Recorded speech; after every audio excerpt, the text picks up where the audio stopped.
네, YTN 라디오 생생경제 2부로 이어가겠습니다. 2부에서는 부동산 이야기 준비했습니다. 지난주 정부 주재로 부동산 대토론회가 3일 연속으로 이어졌고요. 이번 주 23일이죠.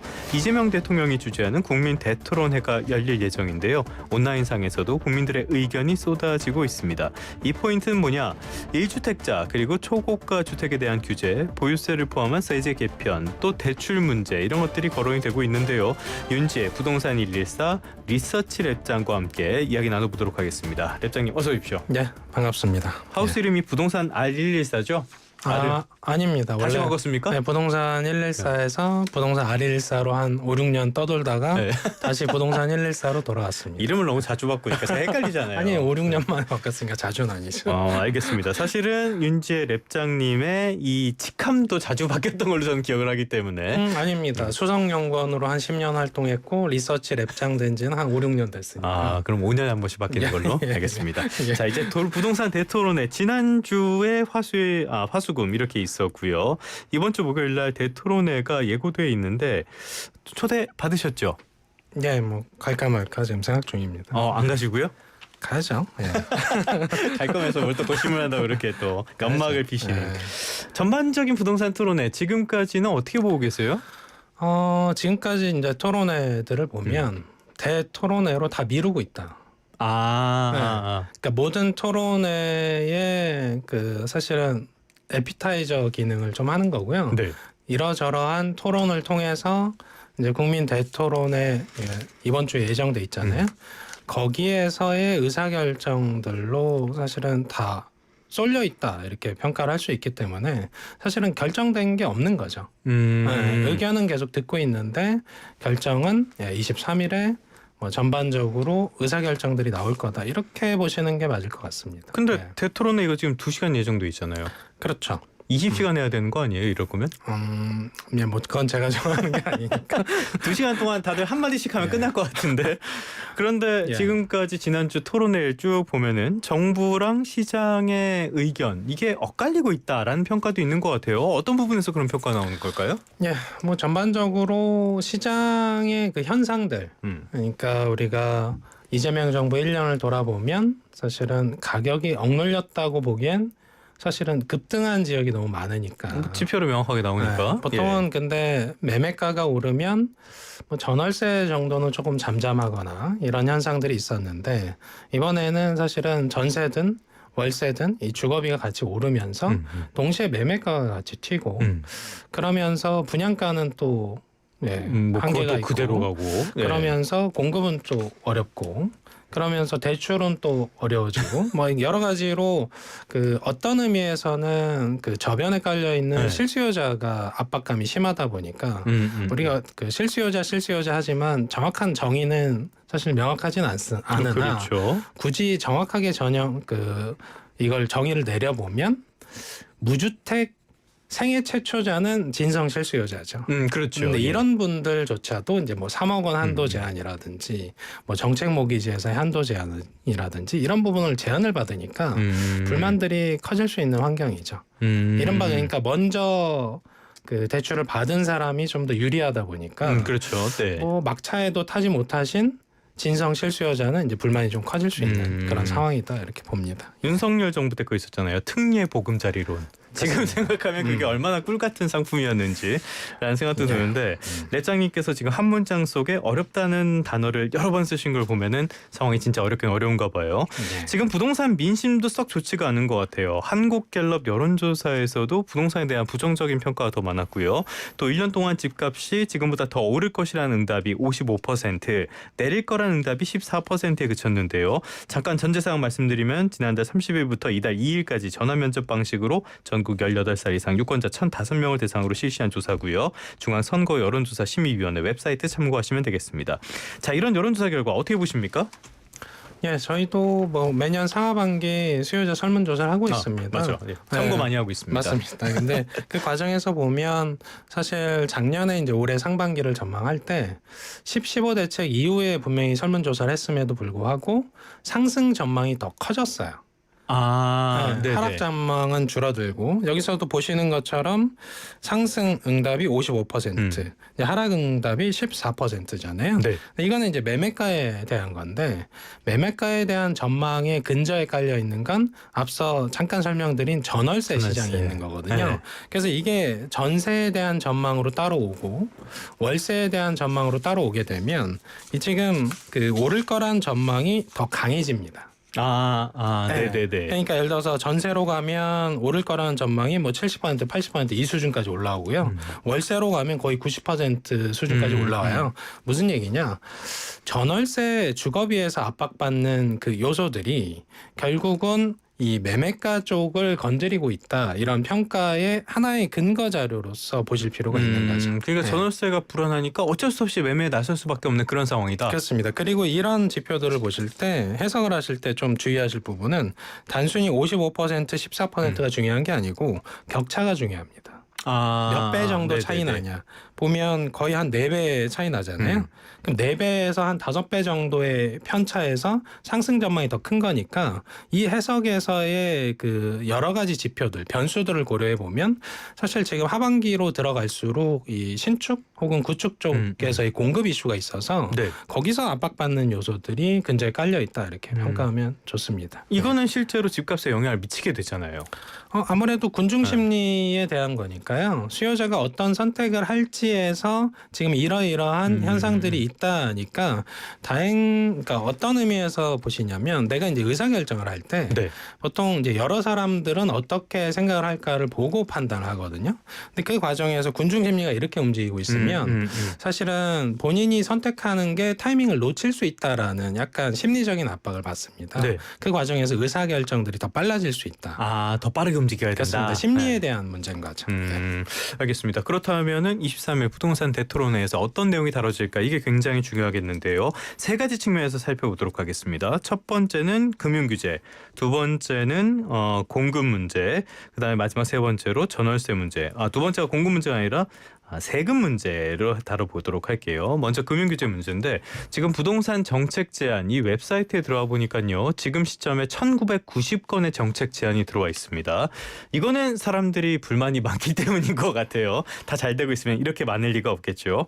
그런데 의견 가장 많은 게 무주택자 대출 규제 좀 풀어라 이 내용이더라고요. 저도 주변에서 많이 듣고 있는데 이거 실수요자들까지 규제 담아놓은 거 아까 랩장님도 말씀해 놓으셨잖아요. 이게 심리를 더 불안하게 만들고 있는 거 아닙니까? 맞습니다. 그러니까 우리가 그 시장 원리 혹은 정책에 대한 어떤 목적성 이런 것들을 판단을 하면 사실 어떤 정부도 정책 목적상에서 무주택자가 유주택자가 되는 과정에서 사실은 우산 기능을 했었죠. 좀 더 지원을 하는 경향성이 컸습니다. 실수요자일수록. 근데 지금은 어떤 의미에서는 일괄 규제잖아요. 그래서 우리가 627 대책에서 6억 원 한도만 줄 거야. 묻지도 따지지도 않고 뭐 생애 최초든 뭐 1주택자든 다주택자든 뭐 다주택자는 물론 이제 대출이 안 나오긴 합니다만 그런 부분들의 6억 원 한도 규제가 일단 너무 경직되게 운영을 하다 보니까 거기서 아무래도 자금이 좀 떨어지시거나 소득이 좀 낮거나 신용도가 낮으신 분들이 우리가 시장에서 볼 때는 서민이잖아요. 그분들이 더 이런 구조에선 취약하죠. 627 대책 나왔을 때 랩장님이 하셨던 말씀 저 기억나요. 위험하다고. 왜냐하면 이게 우리가 시장을 볼 때 아파트 중심으로 가격이 오르는 게 문제인데 비아파트 쪽까지 6억 원 한도 규제를 하는 약간 그런 부분들. 그리고 수도권으로 일괄했잖아요. 그럼 수도권 전역에서 사실은 외곽지에 있는 과거에 이제 문재인 정부에서 뭐 규제하다 보면 우린 왜 규제 지역이냐 뭐 이런 얘기를 많이 나왔던 것처럼 많이 하시더라고요. 그렇습니다. 그래서 뭐 외곽지까지도 뭐 6억 원 한도 규제에서 움직여야 되는 건지. 하다못해 최근에 이제 은행권에서 국민은행에서 이제 시작을 했죠. 3억 원 한도 규제를 한다. 이럴 때 실수요자에서는 좀 빼줘야 되지 않나. 뭐 이런 불만이 당연히 나올 수밖에 없거든요. 왜냐하면 여기서 이제 토론회에서 나오는 이슈는 이겁니다. 자금력이 있고 현금 부자들 혹은 최근에 우리가 청약을 하면 뭐 계약금만 뭐 4억 이렇게 내야 되는 구조에서 과연 누가 그 부분에 더 그 위축될까 하면 실수요자겠죠. 그렇죠. 근데 핵심은 정부의 정책 목표는 원래 주택 소유를 높이는 데 있습니다.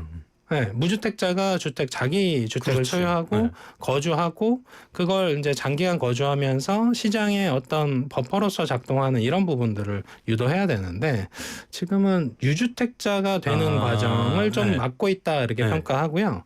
그러면서 이제 생산적 금융이라는 쪽으로 그 자금을 돌리기 위해서 부동산 시장 쪽에 자금이 투입되는 것 자체를 좀 막아서는 경향이 너무 강하다.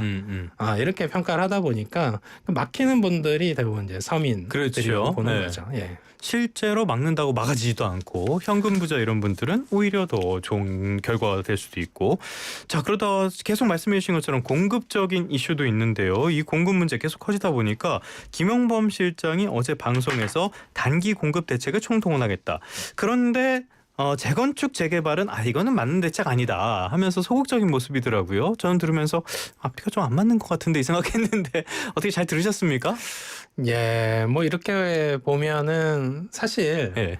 우리가 지금 공급 대책이 97 공급 대책 때 135만 호 착공 계획을 수도권에서 세웠고요. 네. 그리고 129 공급 대책으로 6만 호를 덧대서 총 140만 호 수도권 내에서의 착공 계획이 이미 확정돼 있습니다. 네. 근데 그 안에는 뭐 임대주택을 재건축하는 정책부터 유유부지를 하는 것부터 뭐 그린벨트부터 3기 신도시부터 재개발 재건축까지 총 망라돼 있습니다. 예. 그러니까 무슨 얘기냐면 사실은 140만 호가 최대치라는 거죠. 현재까지 이재명 정부 1년 동안 공급 대책이 그 부분에 압축돼 있으니까. 그게 전부다 일단 되더라도. 왜냐하면 네. 수도권에서의 140만 호고 착공 계획이고 근데 그 부분들이 지표상에서는 아직 계획대로 가고 있다고 보기는 어렵습니다. 올해 상반기를 돌아봤을 때. 네. 그러다 보니까 끌어올 수 있는 거는 다 끌어와야 되는 거지. 재개발 재건축은 뭐 점점점 뭐 이럴 지금 상황이 아니라는 거죠. 한가한 소리다. 네, 네. 왜냐하면 특히 서울에서의 공급량의 뭐 8월, 9월은 재개발 재건축 정비 사업입니다. 그러니까 이 부분을 배제하고 서울에서 공급량을 늘린다는 건 현실적으로 불가능하죠. 그래서 지금 네. 이 공급 대책에 대해서 시장이 별로 신뢰를 안 하고 있는 거잖아요.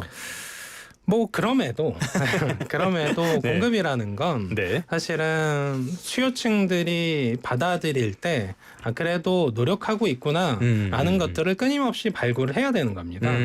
그러다 보니까 공급 대책을 뭐 닥치고 공급 뭐 이런 얘기 나왔던 것처럼 사실은 공급에는 최대한 경주를 하는데 지금 중요한 건 140만 호를 빨리 하는 게 더 중요합니다. 속도가 더. 새로운 공급 대책을 계속 내놓으려고 해요. 그러면 예를 들어서 윤석열 정부 때로 가보면 270만 호 플러스 알파 계획을 세웠잖아요. 네. 그렇죠? 근데 예. 몸통은 270만 호고 플러스 알파는 이제 유유부지 계속 발굴하거나 신규 택지 발굴하거나 이런 거였거든요. 예. 그럼 지금도 140만 호가 확정돼 있으니까 나머지는 격가지 공급 대책입니다. 네네네. 그러니까 140만 호가 몸통이죠. 그럼 이 몸통을 어떻게 빨리 확산시킬 거냐에 대한 노력들이 중요한 거지. 여기서 이제 순차적으로 하는 부분들, 예를 들어서 비아파트 쪽 활성화시키는 것도 이 140만 호가 잘 되면서 비아파트 활성화가 맞는 거죠. 네. 근데 이 140만 원 어떻게 되고 있어? 그러면 새로운 공급 대책을 내놓는다라는 발언으로는 한계가 있다는 거죠. 요걸 조금 더 명확하게 시장에 계속 알려주는 게 더 중요하겠네요. 그렇습니다. 그런데 말씀하신 것처럼 요 부분이 지금 잘 안 되고 있기 때문에 아직까지도 지자체 논의가 다 끝나지 않은 것 같더라고요. 이것도 지켜봐야 될 문제고요. 첫 번째 공급 문제 살펴봤고요. 두 번째로는 세금 문제 살펴보도록 하겠습니다. 이 세금 문제 계속적으로 논란이 되는 게 보유세, 양도세 이렇게 올려놨으면서 보유세까지 같이 올릴 거냐. 어제 김용범 실장이 양도세는 낮춰야 된다는 주장에 대해서 고려는 하고 있는데 뭐 일률적으로 낮추는 건 아니다. 뭐 이런 식으로 얘기를 하더라고요. 어떤 의미로 이걸 받아들여야 됩니까? 예, 최근에 뭐 정부 여당 쪽에서의 스탠스가 조금씩 바뀌고 있는 것들이 보이거든요. 예. 과거에는 이제 부자 감세 좀 프레임에 좀 갇혀서 사실은 보유세도 강화하고 거래세도 강화하고 징여 상속도 강화하고 뭐 그러니까 모든 세금을 다 강화하는 쪽으로 했었는데 최근 들어서는 그래서 이제 재산세, 종합부동산세를 올릴 거면 강화할 거면 거래세 쪽은 낮춰주는 쪽으로 조금 의견들이 가고 있는 느낌이 들어요. 그렇죠. 한 20년 전부터 그런 게 대세적인 의견이었죠. 왜냐하면 시장에서 뭐 대통령께서 발언하신 것처럼 뭐 신축만 공급이냐? 매물을 내놓게 하는 것도 공급이다 이런 발언들도 하셨거든요. 그러니까 무슨 얘기냐? 그러면 시장에 매물을 내놓게 하려면 그건 키는 거래세가 지고 있죠. 그렇죠. 네, 네. 보유세가 지고 있는 건 아니죠. 거래 부분, 그러니까 우리가 입구와 출구 쪽을 막아놓고 보유세를 강화하면 그게 이제 증여로 우회하는 것들을 우리가 문재인 정부 때 많이 봤고요. 그렇죠. 안에 찜통이 되는 거죠. 네. 네. 그리고 이 세금 문제는 항상 어려운 문제가 조세 전가가 됩니다. 그러니까 예를 들어서 나한테 1억 원을 부과했다. 네. 보유세를 부과하면 그 전월세 임차인이 있다면 임차인에게 일부 전가하고요. 그리고도 전가하려고 하면 새로운 매수자에게 전가합니다. 그러니까 실제로 세금을 받은 사람이랑 그 세금을 부담하는 사람이 다르다는 얘기가 되는 거네요. 그렇죠. 그리고 세금은 문제가 지금 개편을 해도 우리가 7월 말에 개편을 해도 내년부터 적용됩니다. 네. 그리고 세금은 사실은 10년 동안 누적된 게 얼마나 크냐에 대한 걸 얘기하는 거지 한 해에 왕창 부과하는 건 어렵습니다. 그러다 보니까 시간 텀이 길어요. 네. 시장에 반영되는 시간 텀이 길다 보니까 마찬가지로 이렇게 전월세 시장이 뜨거울 때는 전가가 쉽죠. 그리고 비싸더라도 살려 그러니까. 맞습니다. 가격이 오를 때는 또 전가가 쉽잖아요. 그래서 이 전가의 이슈 때문에 세금을 통해서 집값과 관련된 통제 강도가 높이는 데는 시간차도 굉장히 길고 전가도 현재 구도에선 쉽고 네. 매매 전월세 다 뜨거우니까 그러다 보니까 정말 원하는 그 목표치를 달성할 수 있을까 해서 그래도 거래세를 낮춰주면 매물은 나오거든요. 그러니까 매물 유도를 좀 해야 되는 상황이니까 그래서 지금 조금 바뀌지 않았을까. 네. 그리고 신축 공급은 상당 기간 2028년까지는 어려우니까 시간을 벌어야 됩니다. 지금 그런 과정에서 세금 이슈들을 좀 쓸 필요는 있다. 이겁니다. 또 다른 관점 포인트 하나 들어본 셈이 됐는데요. 마지막 전월세 관련해서는 우리가 이 국민 대토론회에서 어떤 부분을 집중해서 보는 게 좋을까요? 이거는 사실 원래 시장의 흐름은 월세 쪽으로 가고 있긴 했습니다. 사실 윤석열 정부 때에 할 수 없죠, 그건. 금리 인상기가 상당 부분 이뤄지면서 임대인도 수익성을 따지기 시작했고요. 임차인은 이 전세금을 개인에게 맡겨놓기 싫어졌고요. 정부는 또 가계대출 또 관리를 해야 되니까. 근데 이런 구도에서 어차피 이쪽으로 가긴 갈 거였는데 네. 지난 6.27 대책에서 이제 전세 대출도 이제 막기 시작하면서 한도를 규제하기 시작하면서 속도가 빨라졌고요. 그리고 임대사업자와 관련된 대출도 막았잖아요. 예. 그러면서 속도가 더 빨라졌고 그래서 원래는 그쪽으로 갈 방향이었는데 5년에 걸쳐서 갈 게 네. 이제는 뭐 1, 2년으로 압축돼서 빠르게 진행되다 보니까 시장의 불안감이 더 커지고 있다. 이 속도를 좀 조절해야 된다. 이렇게 보시면 될 것 같습니다.